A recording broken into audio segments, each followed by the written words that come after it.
शुक्रिया कॉमरेड अपनी बात रखने के लिए। अब मैं नेक्स्ट स्पीकर के तौर पे डॉक्टर लक्ष्मण यादव से रिक्वेस्ट करूंगी कि वो आए और अपनी बात रखें।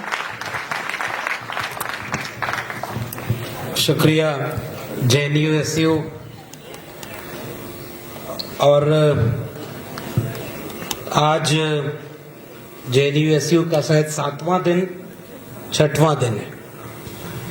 आपको जो बैज ऑफ ऑनर मिला है उसमें आपका मनोबल बढ़ाने के लिए हम यहाँ पर आए हुए हैं और जब से ये बातचीत हमने देखी सुनी JNU-TA की तरफ से, जब आपने कहा ना कि उसको सुनना मुश्किल था, तो हमने भी उसकी पूरी पर्ची बनाई कि एक एक लाइन कैसे सुना जाए और उसका क्या क्या जवाब दिया जाए। कुछ बातें तो पहले हो चुकी हैं लेकिन कुछ बातें और हम उसमें जोड़ेंगे।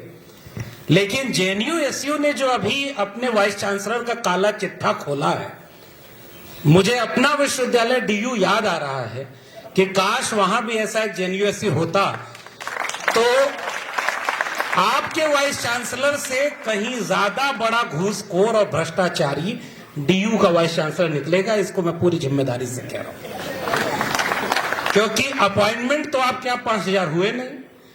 5000 गमले रखवा करके कोई कितना कमा लेगा? 5000 अपॉइंटमेंट से बहुत कुछ हो सकता है। वो 47 तक विकसित भारत बन सकता है। शायद इसीलिए JNU चुभता है, क्योंकि JNU में चाहे वो शिक्षक संघ हो या छात्र संघ, वो अब भी विश्वविद्यालय का मतलब क्या है इस मतलब को बचाए हुए है और उसके लिए लड़ रहा है। इसी पर आपके ऊपर हमला हो रहा है कि आप लड़ न पाए। विश्वविद्यालय इसके लिए नहीं होते कि जो वाइस चांसलर आ गए और उन्होंने जिसकी कृपा से वाइस चांसलरी पाई वो जो फरमान निकाले वही सच है। JNU ने इस देश को समझाया और अभी संदीप भाई ने वो इतिहास बताया और हम सब जानते हैं कि जब जब लोकतंत्र पर, संविधान पर या अभिव्यक्ति की आजादी पर हमला हुआ तो विश्वविद्यालयों ने देश को बताया कि सवाल करना जरूरी है, प्रतिरोध जरूरी है। और उसमें जब बाकी विश्वविद्यालय हार रहे थे, मैं जैसे इलाहाबाद विश्वविद्यालय से निकल के आया हूं, एक जमाने में उसका भी इतिहास है कि ऐसे ही तानाशाह जब दिल्ली की सरकार पर बैठे थे तो इलाहाबाद विश्वविद्यालय के छात्र संघ ने उनको काला झंडा दिखाया और कैंपस में घुसने नहीं दिया था। और वो JNU के साथ भी वो हिस्सा जुड़ा हुआ है। लेकिन अब वो विश्वविद्यालय बहुत बर्बाद हो चुके हैं और इसलिए JNU को एक नजीर की तरह होना था और उसको नजीर न बन सके कि विश्वविद्यालय कैसे हो सकते हैं, इसलिए आपके ऊपर कई तरफ से हमले बढ़ा दिए गए। और मेरा मानना है, शुरुआत में ही ये बात मैं अपनी चिंता जाहिर कर रहा हूं कि अगर इस बार इस तरह के हमलों को आप रोक नहीं पाए तो फिर अगली बार तो इसी तरह से विद्यार्थी और शिक्षक को आपके पैरेलल आपके विरोध में खड़ा कर दिया जाएगा। और अभी भी विरोध में वो होंगे लेकिन अभी वो चुप होंगे। इसलिए बड़ी लड़ाई लड़ने की जरूरत है और उस बड़ी लड़ाई में हम आपके साथ खड़े हैं। भले ही हम अभी भी DU से बाहर हैं, लड़ने वाले लोगों को यही उनके साथ तमगा जो मिलता है वो तमगा लेकर के खड़े हैं। लेकिन अभी जो मैं पॉडकास्ट पर बात करूंगा, जो आपके वाइस चांसलर का अद्भुत पॉडकास्ट है, उसे देखते हुए मुझे एक पॉडकास्ट याद आया, पता नहीं आपकी नजरों से गुजरा है कि नहीं। उसमें एक मोहतरमा है, वो एक साधु भेषधारी मैं कह रहा हूं, उस व्यक्ति का इंटरव्यू पॉडकास्ट में ले रही हैं। तो उस इंटरव्यू में वो बोलता है कि सूरज के पीछे भी एक धरती है और मैं 3-4 बार वहां जा चुका हूं। तो उस पॉडकास्ट में महिला ने पूछा कि वहां किसकी पूजा करते हैं लोग? तो उसने कहा कि चूंकि बहुत लंबा सफर था, जाने में बीच में कई जगह एलियन मिले, वहां मैं बहुत देर तक नहीं रह पाया कि उनके कल्चर को समझ पाऊं। अगली बार जाऊंगा तो पता लगा कि आऊंगा कि वहां किसकी पूजा करते हैं। उससे बेहतर पॉडकास्ट तो ये कतई नहीं है, इस बात को मैं पहले ही स्पष्ट कर देना चाहता हूं। उसमें तो फिर भी एक चीज मिल गई है, नासा हो सकता है इस बात को खोजेगा, लेकिन मुझे पूरा यकीन है कि सूरज के पीछे जो दूसरी धरती है वहां भी संस्कृत ही बोली जाती होगी। मेरे ही कॉलेज में एक विद्वान आया था, उसने कहा कि नासा संस्कृत पर शोध कर रहा है क्योंकि अंतरिक्ष में यही चलती है। पता नहीं जेएनयू वाले उस शोध तक पहुंचे कि नहीं पहुंचे। उन्होंने पॉडकास्ट जो शुरू किया तो सबसे शुरुआत में उनकी चिंता क्या थी? टैक्स पेयर के पैसे से सस्ती शिक्षा मिलती है, सुना होगा आपने। और टैक्स पेयर के पैसे की इतनी चिंता देश के किसी विश्वविद्यालय के कुलपति को नहीं है, क्योंकि सबसे सस्ती शिक्षा आपको मिलती है। और उस शिक्षा को पाने के बाद आप सवाल करते हैं। उन्होंने 3-4 बार शुरू में ही टैक्स पेयर का वो दोहराया। इसका एक मैसेज तो ये है कि फीस महंगी करने की पॉलिसी वो बनवा चुके हैं। इसीलिए विकसित भारत शिक्षा अधिष्ठान अधिनियम बन चुका है। हमने उसको कहा कि वो विकसित भारत नहीं, अनपढ़ भारत शिक्षा अधिष्ठान अधिनियम बन रहा है, क्योंकि वो इतना महंगा, उसमें कोई फंडिंग की जरूरत ही नहीं। यूजीसी ग्रांट देती थी, वहां कोई ग्रांट नहीं मिलेगी। तो शिक्षा को बेचने के लिए उन्होंने जो काम किया है, और चुनाव के बारे में उन्होंने इसमें बोला है, अगर मैं गलत कहूं तो बताइएगा, उनको इस बात की पीड़ा थी कि एबीवीपी हार गया चुनाव, और लेफ्ट के सारे लोग, उन्होंने तो कहा 17 लोग अलायंस में थे, ऐसा कुछ है क्या? और है ना, उन्होंने बहुत चिंता थी वाइस चांसलर को, हालांकि बहुत तटस्थ और निष्पक्ष है, लेकिन उनको इस बात की पीड़ा है कि लेफ्ट यूनिटी बनाकर जीत गया, और उसमें वो पिज्जा खिलाने की भी बात कर रही है। सुना आपने? मैं इस बात को देख करके हैरान था। ये सब तो हमारे डीयू में होता है, और जेएनयू में इस तरह से चुनाव हुआ। उन्हें इस बात की बहुत पीड़ा है कि लेफ्ट हार गया, और उसके बाद प्रधानमंत्री जी को बधाई देना शुरू कर दी है। अभी आपने कहा ना कि कमलवत चरणों की बात, मैंने अपनी किताब प्रोफेसर की डायरी में ये बात लिखी। पहले एक समय हमारे दिल्ली विश्वविद्यालय में एक वाइस चांसलर हुआ करते थे, तो एक बार वो लॉन में टहल रहे थे, तो कुछ विद्यार्थी गए, जो हम लोग की तरफ एक सामंती सोच में बताया जाता है कि संस्कार यही होता है कि आप पैर छुओ। हमारे यहाँ इलाहाबाद में एक प्रोफेसर था, उसने बताया कि पैर छूने की बात क्यों कही जाती है पता है? क्योंकि पूरे दिन जब शरीर सक्रिय रहता है तो सबसे ज्यादा एनर्जी यही होती है। तो जब कोई व्यक्ति उसे हाथ से छूता है और माथे पे लगाता है तो उसकी एनर्जी उसमें चली जाती है। एआई तब तक इतना डेवलप ही नहीं हुआ था जितना यहाँ एनर्जी ट्रांसफर हो रही थी, और यह विश्वविद्यालय में बता रहे थे। मुझे याद आता है, दिल्ली विश्वविद्यालय के कुलपति की याद आती है कि जब उनका पैर छुआ किसी विद्यार्थी ने दौड़ करके, तो उन्होंने उससे रोक कर पूछा कि क्यों पैर छुआ? तो कहे आप गुरु हैं ज्ञान प्राप्त करने के लिए। तो उन्होंने कहा कि लाइब्रेरी देखो वहां है, सारा ज्ञान यहाँ है, यहाँ केवल धूल लगी है जिससे तुम भी गंदे हो जाओ। हमने उस विश्वविद्यालय के इतिहास को भी सुना कि जब दिल्ली विश्वविद्यालय शिक्षक संघ आंदोलन करता था, तो एक वाइस चांसलर ऐसे थे कि जब वाइस चांसलर वाला काम खत्म हुआ तो आके दरी पर बैठे, तो शिक्षकों ने कहा कि हम आपके खिलाफ आंदोलन कर रहे हैं और आप हमारे साथ आंदोलन में बैठ गए। तो कहे आप हमारे खिलाफ नहीं कर रहे, क्योंकि मैं भी तो एक शिक्षक हूं, उस कुर्सी के खिलाफ कर रहे हो जिससे आपकी असहमति। तब के वाइस चांसलर को इस बात का फर्क पता था कि उस पद पर हो सकता है कोई दिक्कत हो, लेकिन वो शिक्षकों के साथ खड़ा था। आज वाइस चांसलर को इस बात की पीड़ा है कि दिल्ली ये आपके जेएनयू में उन्होंने जो अपॉइंटमेंट किए हैं, अभी ठीक कहा जेएनयू प्रेसिडेंट ने कि उन्होंने ऐसे अपॉइंटमेंट किए हैं जिनकी क्लास लेने के लिए अटेंडेंस कंपलसरी करना पड़ता है। और हमने अपनी किताब में भी एक अपॉइंटमेंट का चर्चा किया है। पॉलिटिकल साइंस के इंटरव्यू में जब इंटरव्यू बोर्ड ने पूछा कि बताओ मार्क्स और लेनिन में क्या अंतर है, तो सामने जवाब है वही 19-20 का। तो वो जब पढ़ाने जाएगा तो क्या करेगा? और तब मैं निकाला नहीं गया था अपने कॉलेज से, हमारे प्रिंसिपल को जाकर के एक प्रोफेसर ने बोला, उन्होंने कहा कि क्लास क्यों नहीं लेते? तो कहे कि पैसा देकर के नौकरी पाए हैं, क्लास भी लेंगे क्या? अगर मैं गलत कह रहा हूं तो मेरे ऊपर भी तो मुकदमा करो, ताकि जांच तो हो। हम जेल जाने को तैयार हैं, लेकिन जरा अपॉइंटमेंट तुमने जो किया है उसकी जांच करा लो। हम यहां तुमसे कहने, कितनों ने घर खरीदे, कितनों ने फ्लैट खरीदा, और कितनों ने अपने बेटे बेटियों को वहां पर अपॉइंटमेंट दिलवा दिया। ये सारे लोग जब भी ऐसा पॉडकास्ट देंगे, ऐसा एक घटिया लेक्चर देंगे जिसमें संस्कृति और मर्यादा का पाठ पढ़ाया जाएगा। अभी तो हमारे जेनुटा के साथी ने वो बात बोल दी, मैंने नोट किया था सर। एक ही वाक्य में बोला गया, मुझसे ज्यादा डेमोक्रेटिक कोई नहीं हो सकता, और वो वाक्य जहां खत्म हो रहा था, वहां वो कह रही हैं कि मैं जब फैसला लेती हूं तो किसी की भी नहीं सुनती। यही है आयरनी इस देश की इस समय, चाहे वाइस चांसलर हो, चाहे देश का प्रधानमंत्री हो, ऐसे ही अंतर्विरोधों से देश चल रहा है। सबका साथ, सबका विकास, और उसके बाद पॉलिसी हिंदू हृदय सम्राट। एक यूजीसी बिल आने के बाद तेली बन गया, इससे ज्यादा और क्या आपको होगा? भाई जातिवाद का इससे नंगा नाच क्या होगा? और आप आज तक आहत नहीं हुए, जो हर बात पे आहत हो जाते थे कि प्रधानमंत्री का विरोध देश का विरोध हो सकता है, और प्रधानमंत्री को जाति की गाली देना, किसको गाली देना है? और तो और आपके यहां को नारे को बदनाम करते हैं। वाइस चांसलर को भी आपकी चिंता है कि 10 साल जेएनयू की इमेज ठीक नहीं थी बाहर, कि नारे बड़े अजीब लगते थे। नारे लगाने वाले कौन जेल में पता नहीं, लेकिन प्रधानमंत्री की कब्र खोदने का नारा लगा और कोई जेल में नहीं है। मेरी भावना इस बात से आहत हुई है और मैं अपने प्रधानमंत्री के साथ खड़ा हूं। एक तो प्रधानमंत्री जी जब सनातनी हिंदू हैं तो कब्र क्यों खोद रहे हो? मुझे तो इस बात से भी पीड़ा है।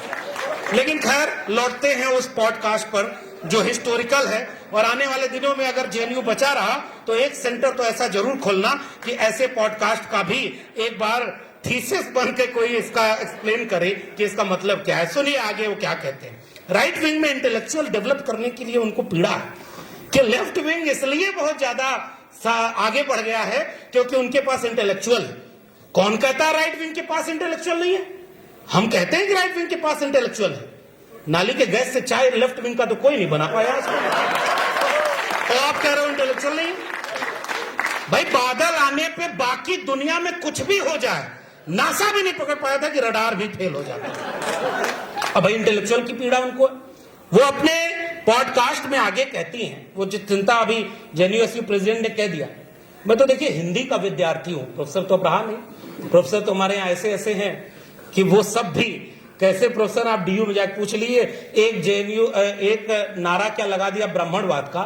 जितेंद्र मीणा के कॉलेज में घुस करके ब्राह्मणवाद जिंदाबाद और जितेंद्र मीणा मुर्दाबाद का नारा लगा रहे थे। ये हाल है।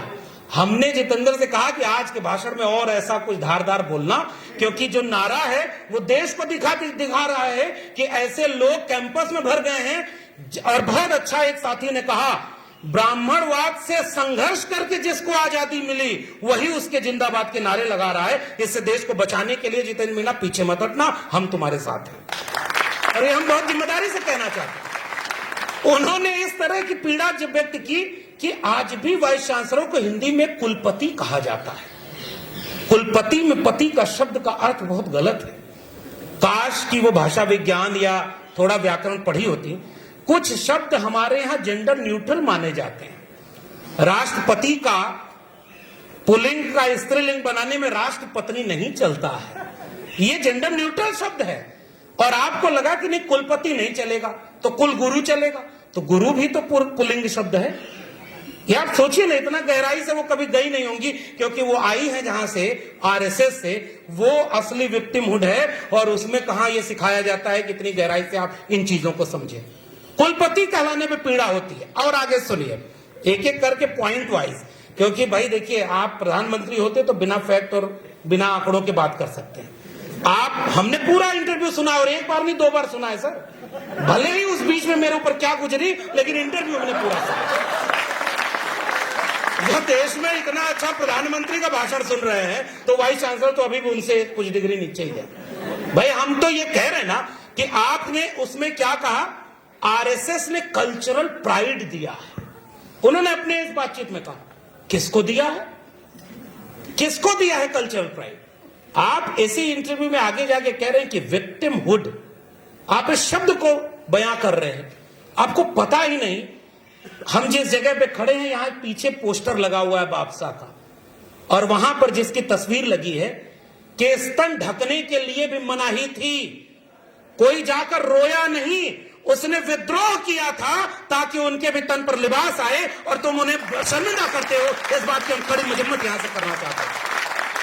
इस देश के दलितों ने, इस देश के पिछड़ों ने और इस देश के आदिवासियों ने कभी भी अपने खिलाफ भेदभाव पर रोना नहीं रोया।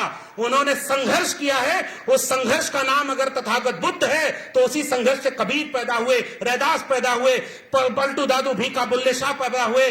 और कभी देखना ज्योतिबा फूले जब भी कुर्सी पर बैठी उनकी तस्वीर है तो पैर पर पैर रख करके बैठी हुई है। उन्होंने कभी बेचारगी से अपनी बात नहीं की।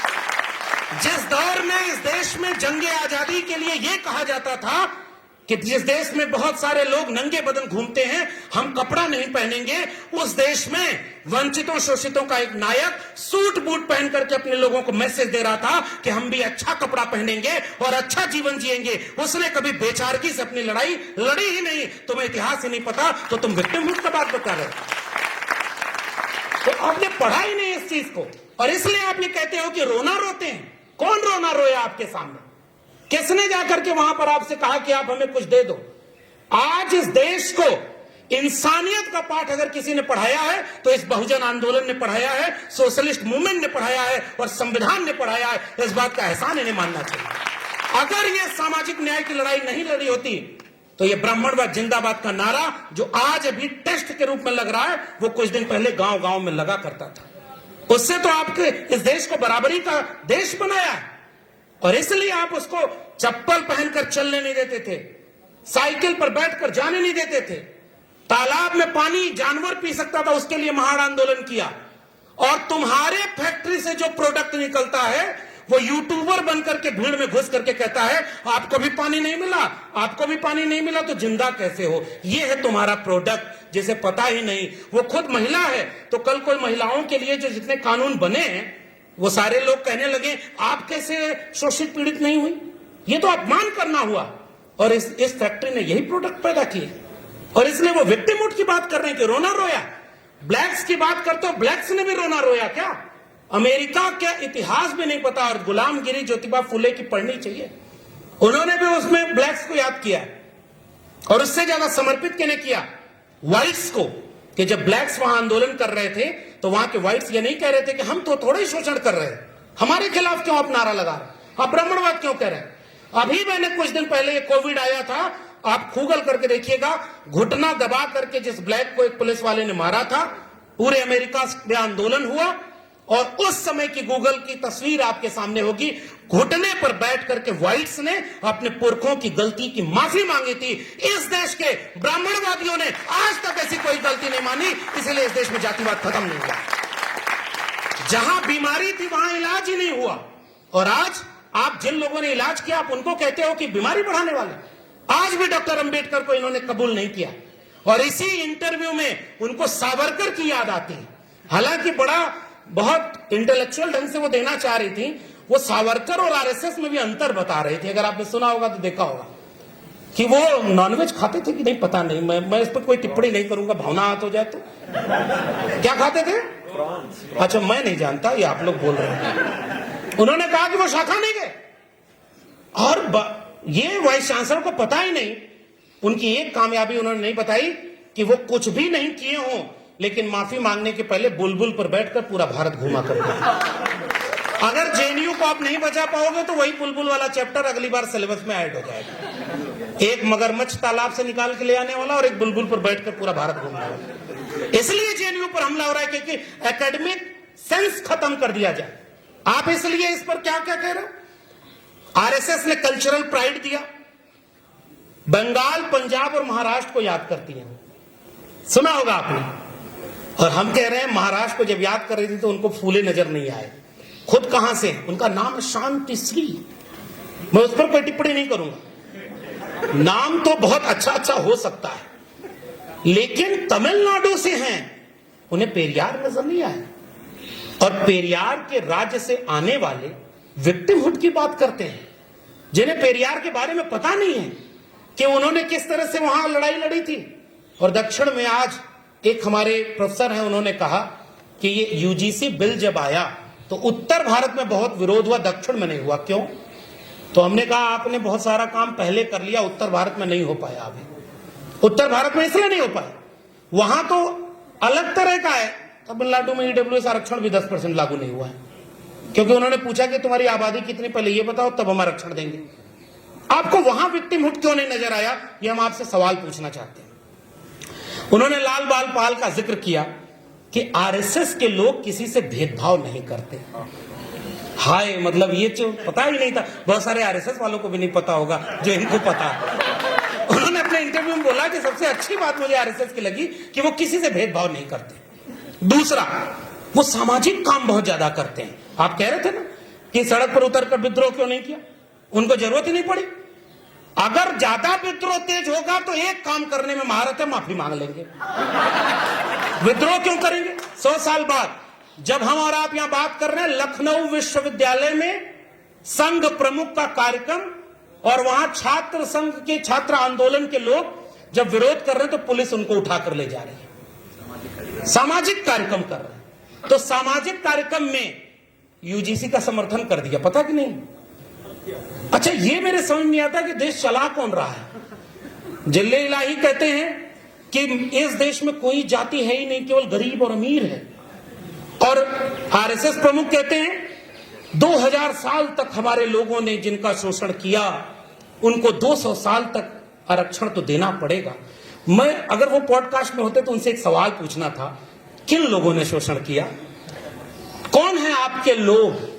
वही जो आरएसएस प्रमुख बनते हैं। उनमें तो कोई डाइवर्सिटी आज तक नहीं आई। और आप कह रहे हो कि 200 साल तक तो हमें ये कहना पड़ेगा, देना पड़ेगा। हम ये जानना चाहते हैं कि तुम देने वाले कौन हो? तुम तो छीनने वाले हो, इसलिए हम तुम्हारे एहसान पर बात करने ही नहीं आए। और उन्होंने कहा कि आरक्षण देना पड़ेगा, देने वाले नहीं। आरक्षण अगर किसी ने इस देश को दिया तो कोल्हापुर रियासत का एक छत्रपति शिवाजी का वंशज छत्रपति शाहू जी महाराज ने दिया, फूले ने दिया, और संविधान बनाकर बाबा साहब अंबेडकर ने दिया। किसी के एहसान से आरक्षण मिला नहीं है, छीना है आरएसएस और बीजेपी। और इसलिए ये जो बात कह रहे थे कि ये जो शाखा लगाते हैं उनमें सब साथ में जाते हैं, तब मैं गूगल करने बैठ गया कि जेएनयू की शाखा में कौन जा रहा है। यहां का कोई प्रोफेसर तो उसमें दिखा नहीं। तो वहां पता चला, एक व्यक्ति ने, सर बहुत ऑथेंटिक सोर्स से बता रहा हूं, उसने कहा जेएनयू में शाखा इसलिए लग रही है कि पहले एडमिशन नहीं, पहले शाखा में एडमिशन लो तब पीएचडी में एडमिशन होगा। पहले शाखा में एडमिशन लो तब जाकर के अपॉइंटमेंट होगा। वाइस चांसलर पूरे देश को यह मैसेज दे रही है कि अगर विश्वविद्यालय में तुम्हें परमानेंट होना है तो पहले शाखा में आना पड़ेगा। यह सबसे बड़ा खतरा इस देश पर। विश्वविद्यालय नाम बना है विश्व से, यूनिवर्सिटी, और तुम्हारी किताबों में लिखा है आनो भद्रो कन्वर्तो, दिमाग की सारी खिड़कियां खोल दो, ज्ञान कहीं से आए ले लेना चाहिए। तुमने ज्ञान को भी लेफ्ट, राइट और सेंटर बना दिया, और उसके बाद तुम विश्वविद्यालय को भी मठ बना देना चाहते हो। हम उसके खिलाफ ये आवाज उठाते रहेंगे कि एक विचारधारा का प्लेसमेंट सेंटर नहीं है ये विश्वविद्यालय, ये सबके लिए होते हैं। और इसलिए जेएनयू के ऊपर हमला किया जा रहा है। जो ये शाखाएं पूरे देश में चल रही, दिल्ली विश्वविद्यालय, जितेंद्र मीणा आप बताइएगा जरूर, थोड़ा जोखिम उठाकर, हिंदू अध्ययन केंद्र खुला तो हवन किया था वीसी ने कि नहीं किया था? और आप सोच के बताना, इस देश में नमाज पढ़ने के नाम पर एक कैंपस में विद्यार्थियों के ऊपर कार्रवाई हुई है कि नहीं? इसलिए आप जब बांट रहे हो, एक तो धर्म को अगर कैंपस में ले आओगे तो एक धर्म को क्यों ले आओगे? और हमने इसी बात को पूछा कि शाखा जब आपके यहां चली गई तो आप क्या चाहते थे, और उनके नजर का सबसे अच्छा विश्वविद्यालय कौन है? गलगोटिया। उससे अच्छा विश्वविद्यालय कोई नहीं मिलेगा। और अगर ये राज्यपाल बनकर के आपकी वाइस चांसलर कहीं गई, जिसके पूरे आसार हैं इस पॉडकास्ट के बाद, तो मेरा पूरा यकीन है कि गलगोटिया से वही वाली प्रोफेसर यहां लाई जाएगी जो चीन वाले रोबोट को ओरायन कुकुर बना करके पूरा देश में हल्ला मचा देगी। उससे बढ़िया कॉन्फिडेंस आपको मिलेगा। और वाइस चांसलर में कुछ नहीं होना चाहिए, केवल झूठ बोलने का कॉन्फिडेंस होना चाहिए। और गलगोटिया वालों से कौन बेहतर? अच्छा, उन्होंने ट्रेनिंग कहां से ली कि चीन का जो वहां का रोबोट है उसका भारत में नाम बदल करके कहा जाए मीट ओरायन। वो कुकुर को पता ही नहीं कि उसके नाम पर पूरे अंतरराष्ट्रीय बेइज्जती हमारे देश में हो गई। इस देश का सैंपल यूनिवर्सिटी है गलगोटिया। और मैं आपको एक फैक्ट बता दूं, जब उत्तर प्रदेश में पिछली सरकार थी तो इनके मालिक जेल गए थे घूसखोरी भ्रष्टाचार में, और सरकार बदली और इस समय की सरकार से नजदीकी पड़ी तो उस एआई समिट में सबसे बेस्ट पवेलियन के लिए पहले ही नॉमिनेटेड हो चुके थे, लेकिन सारी गड़बड़ी उसी प्रोफेसर ने कर दी जिसने उस चीन वाले कुकुर को इंडियन बता दिया। इसीलिए पत्ता कट गया। आप ऐसा विश्वविद्यालय इस देश को देना चाहते हैं? आप जब भी यमुना एक्सप्रेसवे से गुजरिए तो उनके एडमिनिस्ट्रेटिव बिल्डिंग के ऊपर बड़ा सा उन्होंने लिखाया है एआई रिसर्च सेंटर। कितना करोड़ रुपया खर्च करते हैं। नेहरू प्लेस में ऐसे ही मिल जा रहा था। और तो और एक उसमें मिला कि एक पराठा बना है एआई से। आपने देखा कि नहीं वीडियो? सच से बताइएगा। आपने नहीं देखा ना? आप पीछे हैं, आप बहुत पीछे हैं। इसलिए जेएनयू वाइस चांसलर आपको बहुत आगे ले जाना चाहती हैं। वहां ले जाना चाहती हैं जहां एक पॉडकास्ट में एक आदमी, अभी लेटेस्ट उसका आया है। मैं तो भाई देखिए पाखंड और अंधविश्वास का विरोधी हूं और इन्हीं कैंपसों ने यह सब बताया है।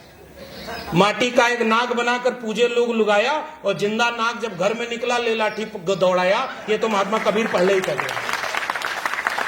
तो वो पॉडकास्ट में बोल रहा है अगर आपका बच्चा परीक्षा में बार बार फेल हो रहा है तो कांच की गिलास में गाय का दूध लीजिए, उसमें तुलसी दल डालिए और ये वाला मंत्र 21 बार पढ़िए, आपका बच्चा टॉप कर जाएगा।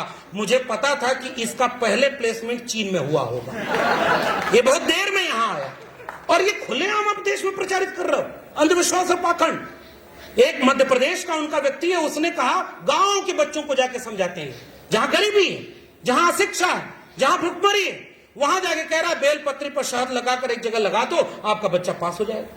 वहां उसके साथ भी किसी ने गड़बड़ कर दी, एक अखबार में छपवा दिया कि उसका खुद का बेटा 8वीं में फेल हो गया।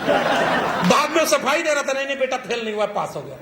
ये अपने बेटा बेटी को विदेश पढ़ाते हैं और आपके लिए जो डीयू और जेएनयू बचा था उसको बर्बाद कर रहे हैं और गलगोटिया यूनिवर्सिटी पूरे देश में बनाना चाहते हैं। इसलिए आपकी लड़ाई बहुत बड़ी लड़ाई है। इस देश में शिक्षा, कलम और किताब को बचाने की लड़ाई है। इसलिए बड़ी लड़ाई के लिए हम सबको तैयार होना। मैं आखिर में कुछ बातें और जोड़ दूं। जब वो यूजीसी का जिक्र कर रही थी और वो कह रही है कि बहुत सीक्रेटली ये काम हुआ। देखा आपने सर, आपने पूरा उसका एआई से पूरा लिख के रखे हैं सर, अभी बड़ा उसका काम आने वाला है। और मैं तो कह रहा हूं उसको छपवा कर बंटवाइए। गुपचुप काम हुआ है यूजीसी का, क्योंकि उनको पीड़ा है कि यूजीसी ने जो बिल बनाया उस पर जेएनयू के वाइस चांसलर को बुलाकर राय क्यों नहीं ली। तो जो वो इंटरव्यू ले रही थी उनसे उन्होंने पूछा, अभी लोग दुबिया साहब ने कहा कि किससे राय ली, हमसे तो ली नहीं। तो राय उन्होंने एक तो कंपनी से ली होगी, लेकिन संदीप भाई ने आधी बात कही, दूसरी राय आरएसएस से ली होगी, जहां से राय लेनी है। और इसलिए उन्होंने कहा कि सीक्रेटली काम किया गया। एक ग्रुप को ताकत दी गई है कि दूसरे ग्रुप का शोषण करे। अब मैं आपके डियर वाइस चांसलर से एक सवाल पूछना चाहता हूं, कौन सी ताकत दी गई? क्या यूजीसी की कमेटी में कोई भी पनिशमेंट देने का क्लॉज है क्या? आपने कह दिया सर, मैं उसे और आसान भाषा में, क्योंकि अंग्रेजी में इंटरव्यू देने वालों को हिंदी से बड़ा प्रेम है, इसलिए आपकी बात को मैं हिंदी में वहां तक पहुंचाना चाहता हूं। क्या समता समिति के पास कोई भी कार्रवाई करने का अधिकार दिया क्या? हम तो ये कहते हैं कि यूजीसी रेगुलेशन इस सरकार का सबसे घटिया रेगुलेशन है। इसने जानबूझ करके ऐसा नियम बनाया जिससे एक भी एससी एसटी ओबीसी का कोई भला नहीं होने वाला था। इसीलिए ताकि एक तबके से पहले विरोध करवाओ, गाली दिलवाओ, जाति वाली गाली देके फिर याद आ गया, प्रधानमंत्री को जाति के नाम पर गाली दिलवाई, प्राइम टाइम डिबेट हुई और सुप्रीम कोर्ट के चीफ जस्टिस ऑफ इंडिया ने 75 साल पीछे जाने का उनको याद आ गया। ये रिश्ता क्या कहलाता है? वाइस चांसलर को भी ब्लैक्स और व्हाइट याद आ रहे हैं, चीफ जस्टिस ऑफ इंडिया को भी वही याद आ रहे थे कि जैसे हम वहां तो नहीं जा रहे कि ब्लैक्स के लिए अलग स्कूल, व्हाइट्स के लिए अलग स्कूल। अरे उनको ये पता नहीं कि ये देश ऐसे ही पिछड़ों, दलितों, आदिवासियों के लिए बंटा था। ये तो शुक्रिया अदा करो बाबा साहब के संविधान का कि उन्होंने सबके लिए दरवाजा खोल दिया। इसी से आपकी वर्ण व्यवस्था ध्वस्त होती है और इसीलिए आपको मनुवाद की याद आती है।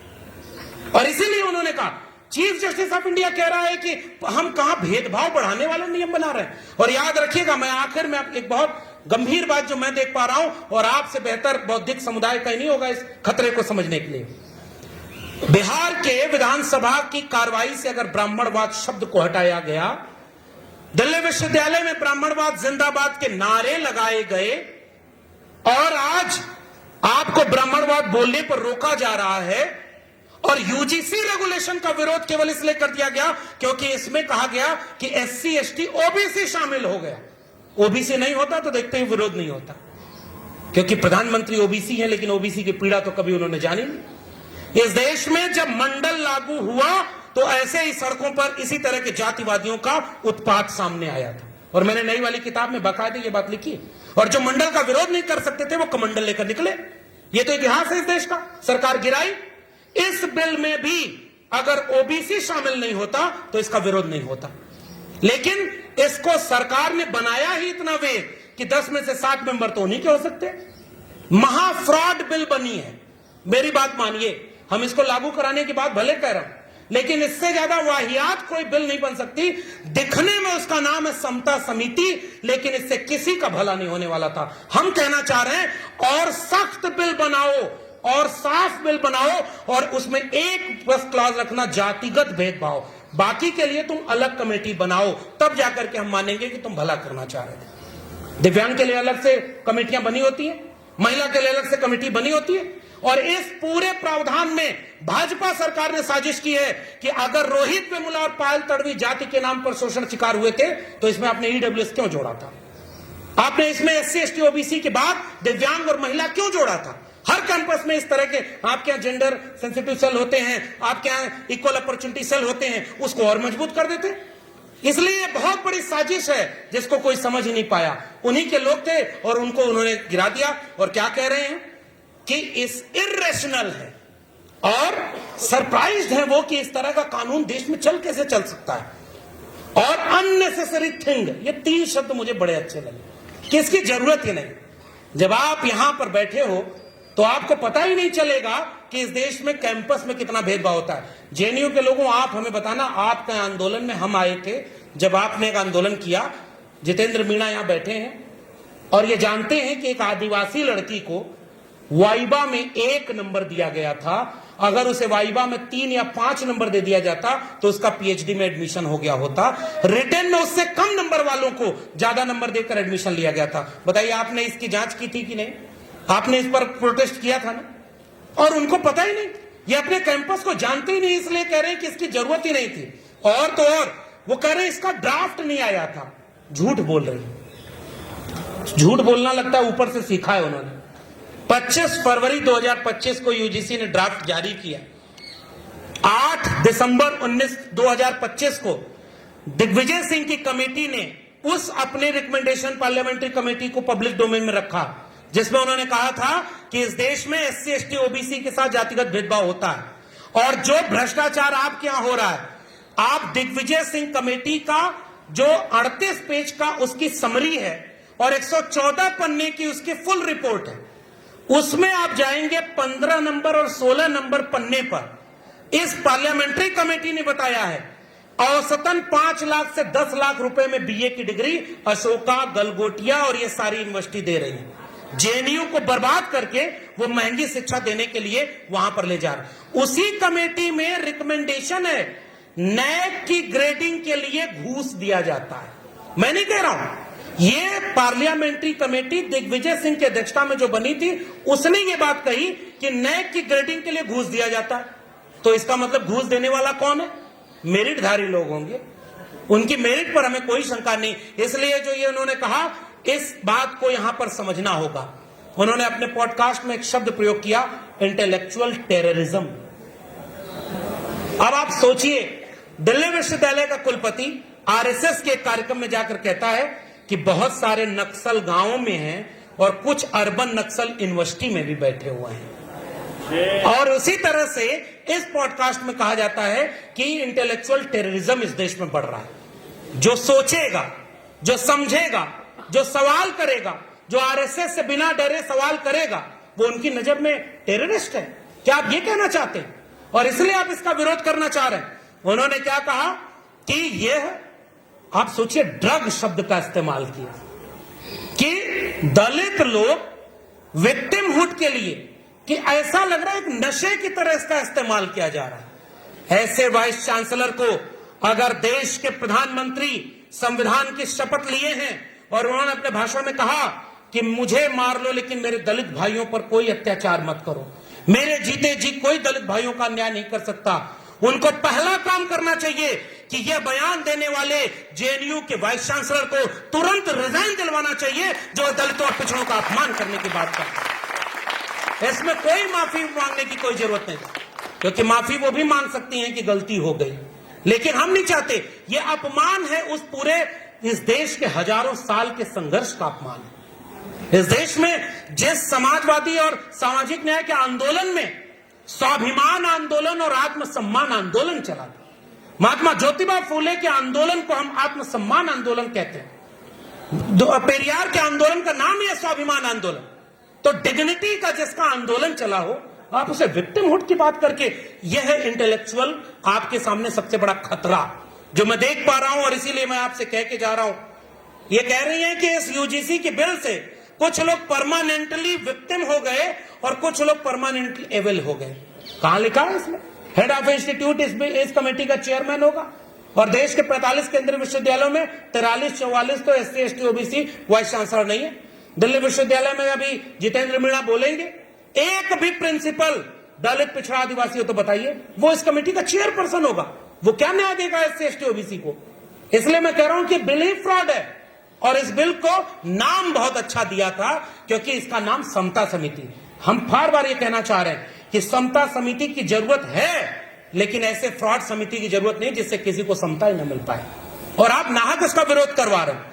और उसके बाद उन्होंने गरीब ब्राह्मण का जिक्र किया, जहां मैं खत्म करना चाह रहा हूं। अपने पॉडकास्ट में उन्हें गरीब ब्राह्मण याद आ गया। हम लोग हिंदी में कहानी पढ़ा करते थे कि एक गांव में एक गरीब ब्राह्मण रहता था। मुझे एक कहानी ऐसी नहीं मिली कि एक गांव में एक गरीब दलित रहता था, एक गरीब पिछड़ा रहता था, क्योंकि उसको मान लिया है तुमने कि वो गरीब ही रहता है। आप ऐसा विश्वविद्यालय बनाना चाहते हो? हमने गांव में बचपन में सर एक चुटकुले के रूप में कहानी सुनी। एक बार एक स्कूल में हेडमास्टर जब चेक करने आया, मैं आपके वाइस चांसलर की याद आ रही है उस हेडमास्टर से, कि बच्चों को जाके पूछा कि आपके बच्चों का इम्तिहान लूंगा। ये मिथकी चुटकुला है। और बच्चों को खड़ा करके पूछा कि बताओ शिव की धनुष किसने तोड़ी थी? तो एक सबसे शरारती लड़के के लिए दूसरा उसका दोस्त बोला, सर यही सबसे शरारती है, यही तोड़ा होगा। तो उसने कहा कि मतलब? तो उसने कहा नहीं सर, 2 दिन से मैं आया ही नहीं, मैं कैसे तोड़ूंगा? तब तक मास्टर जी आ गए। तो उसने कहा कि ये क्या हो रहा है आपके क्लास में? तो क्या हुआ सर? तो कहा कि हमने इन बच्चों से पूछा कि शिव की धनुष किसने तोड़ी, तो ये कह रहे हैं कि हमने नहीं तोड़ी। ये कह रहा हमने नहीं तोड़ी। तो मास्टर बोल रहा है, छोड़िए सर, बड़े शरारती हैं, किसी ने तोड़ी दी होगी। ये चुटकुले चलते थे एक समय इस देश में।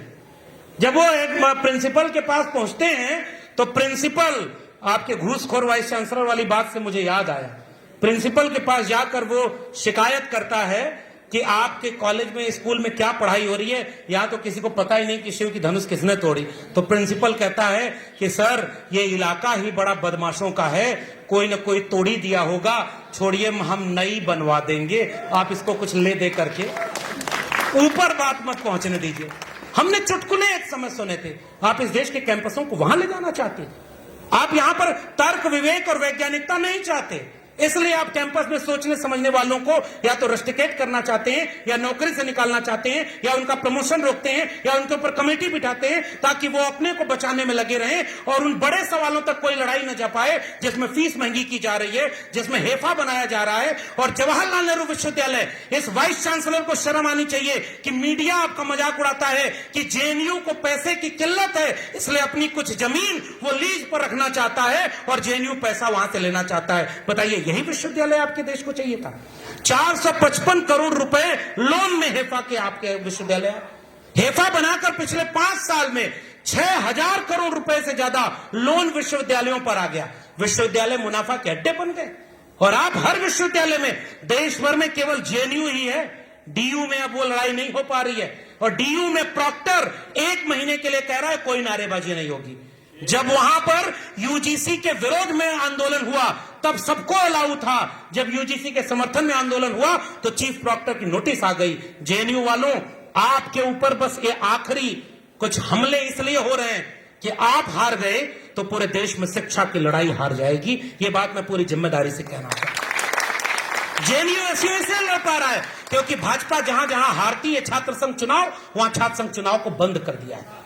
उत्तर प्रदेश में कोई छात्र संघ चुनाव नहीं होता, और जहां वो हारते हैं वहां चुनाव ही नहीं कराते, क्योंकि वहां अभी भी चुनाव ईवीएम से नहीं होता और एसआईआर उसमें हो नहीं पाता, इसलिए वो चुनाव हार जाते हैं। और आप किसी तरह लड़कर बचाए हुए हो, इसलिए मैं जाते जाते इस बात को कहना चाह रहा हूं कि आज इस देश में एक ऐसी जंग लड़ी जा रही है जिसको लड़ना हमारी जिम्मेदारी है, और हम इस जंग को तब तक लड़ना चाहते हैं जब तक कलम और किताब हर हाथ में पहुंचे। ये लोग, सारा गणवेश तो विदेशी है, टोपी का रंग काला है, नाम स्वदेशी का, और लाइफ इंश्योरेंस में भी 100% एफडीआई खोल दिया, आत्मनिर्भर का नारा दिया और चीन से व्यापार बढ़ा दिया।